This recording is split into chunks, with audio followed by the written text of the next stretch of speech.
நகரத்தின் பரபரப்பிலிருந்து சற்று விலகி காலம் துடைத்து அழிக்கப்பட்ட ஒரு பாதையின் ஓரத்தில் மாருதி ஹோட்டல் என்ற ஒரு சிறிய கடை இருந்தது. ஓடுகள் உதிர்ந்த கூரையும் நிறம் மங்கிய சுவர்களும் அந்த ஹோட்டலின் வறுமையை உரக்க கூறின. உரிமையாளரான ராமுவின் வாழ்க்கையைப் போலவே இருந்தது அந்த ஹோட்டல். எண்ணெய் கரைபடிந்த மேசைகளும் நாற்காலிகளும் எரிந்து தணிந்த அடுப்பிலிருந்து வந்த கரியின் மணமும் அந்த ஹோட்டலின் பழைய காலத்தை நினைவூட்டியது. கடன் கொடுத்தவர்கள் தினமும் வந்து வாசலில் நின்று முணுமுணுக்கும்போது ராமுவின் நெஞ்சில் தீயாக இருந்தது. ஆனாலும் அவரது முகத்தில் எப்போதும் ஒரு புன்னகை இருந்தது. நாளை பார்க்கலாம் என்று சொல்லி அவர் அவர்களை திருப்பி அனுப்பினார். அங்கு ஒவ்வொரு நாளும் கிழிந்த ஆடைகள் அணிந்த ஒல்லியான ஒரு சிறுவன் வருவான். 10 வயது உடைய அருண் ஆவான் அவன். அவன் ஹோட்டலின் வெளியே நின்று மக்கள் சூடான தோசையும் இட்லியும் சாப்பிடுவதை பசியோடு பார்த்து நிற்பான். அவனது கண்களில் பசியின் வலி தெளிவாக தெரிந்தது. அவனை பார்க்கும்போது ராமுவுக்கு மிகுந்த வருத்தம் ஏற்படும். ராமுவுக்கு சொந்தமாக பிள்ளைகள் இல்லை. ஒரு நாள் வழக்கம்போல் அந்த சிறுவன் வந்தபோது ராமுவால் தாங்க முடியவில்லை. அவர் அவனை உள்ளே அழைத்தார்.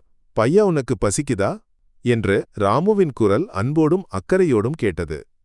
பயந்த முகத்துடன் அந்தச் சிறுவன் ஆமாம் என்று தலையசைத்து சொன்னான். ராமு அவனை ஒரு நாற்காலியில் உட்கார வைத்தார். சூடான தோசையும் சாம்பாரும் அவனுக்கு வழங்கினார். உணவு சாப்பிடும்போது அந்த சிறுவனின் கண்களில் பசியின் ஆறுதல் நிரம்பியது. நன்றி அங்கிள் என்று அவனது குரல் தழுதழுத்தது. ராமு புன்னகையுடன் சொன்னார், பசிக்கும்போது இங்கே வந்தா போதும், நான் உனக்கு உணவு தருவேன். அவனது பெயர் அருண் என்றும் அவனது அம்மா மட்டுமே இருப்பதால் அவர்களுக்கு மிகுந்த வறுமை என்றும் ராமுவுக்கு புரிந்தது. அன்று முதல் அருண் தினமும் ராமுவின் ஹோட்டலுக்கு வரத் தொடங்கினான். ராமு அவனுக்கு வயிறு நிரம்ப உணவு கொடுத்தார். ராமுவின் இந்த நற்செயல் அருணின் வாழ்க்கையில் பெரிய மாற்றங்களை உருவாக்கியது. உணவு சாப்பிட்ட பிறகு அவன் படிப்பில் அதிக கவனம் செலுத்தினான். ஒவ்வொரு நாளும் உணவு வழங்குவதோடு ராமு அவனிடம் படிப்பு மற்றும் கனவுகள் பற்றி பேசினார். பையா, வயிறு நிரம்பினால்தான் மனசுல ஒளி வரும் என்று ராமு சொல்வார். உன் கனவுகளை தொடரு, இந்த வறுமை உனக்கு தடையாக இருக்கக்கூடாது. ராமுவின் வார்த்தைகள் அருணுக்கு உணவை விட பெரிய உற்சாகமாக இருந்தன.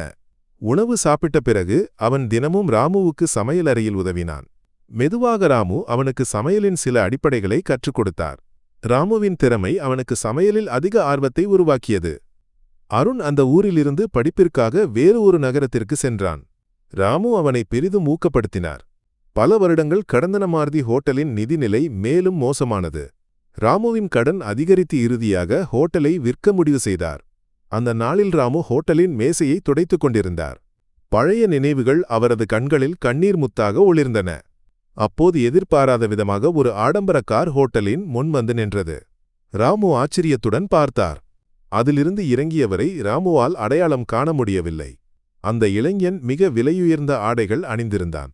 மாருதி ஹோட்டலின் உரிமையாளர் ராமுதானே என்று அவன் கேட்டான். ஆமாம், நான்தான். நீங்கள் யார் என்று ராமு சந்தேகத்துடன் கேட்டார். அங்கிள், நான் அருண்பழைய காலத்தில் தினமும் இங்கு வந்து உணவு சாப்பிட்ட அந்த பையன். ராமுவுக்கு ஆச்சரியமாக இருந்தது. பையா, உன்னை பார்த்து என்னால் நம்ப முடியவில்லை. அது பணம் இல்லை அங்கிள். பசியோடு இருந்தபோது நீங்கள் எனக்கு கொடுத்த உணவு, அன்பு, அந்த நல்ல மனசு, அதைதான் நான் திருப்பிக் கொடுக்க வந்திருக்கிறேன் என்று அருண் சொன்னான். அருண் தன்னிடம் இருந்த பெரிய தொகையை ராமுவுக்கு கொடுத்தான். அங்கிள், இந்த ஹோட்டலை புதுப்பிக்க இதை பயன்படுத்துங்கள். உங்கள் நல்ல மனசை நான் ஒருபோதும் மறக்க மாட்டேன். ராமுவுக்கு மகிழ்ச்சியால் கண்கள் கலங்கின. அருண் மீண்டும் சொன்னான், அங்கிள், உங்கள் இந்த ஹோட்டலை உலகின் மிகச்சிறந்த ஹோட்டலாக மாற்றுவேன். இந்த ஹோட்டலின் சமையல்காரனாக நான் இங்கு நிற்பேன். நீங்கள் என்னுடன் இருந்தால் மட்டும் போதும். அருணின் இந்த வார்த்தைகளை கேட்டு ராமுவுக்கு பெரும் ஆறுதலும் மகிழ்ச்சியும் ஏற்பட்டது. தனது வாழ்க்கையின் மிகப்பெரிய கவலை நீங்கியதால் அவர் மகிழ்ந்தார். அவ்வாறு அருண் தனது சமையல் திறமையாலும் ராமுவின் நல்ல மனதாலும் அந்த ஹோட்டலை உலகம் முழுவதும் அறியப்பட்ட ஒரு பெரிய ஹோட்டலாக மாற்றினான். இந்த கதை நமக்கு ஒரு விஷயத்தை கற்பிக்கிறது. நன்மையின் பலன் எவ்வளவு காலமானாலும் நம்மை தேடி வரும். நீங்கள் நன்மை செய்யும்போது அந்த நன்மை ஒருபோதும் வீணாகாது.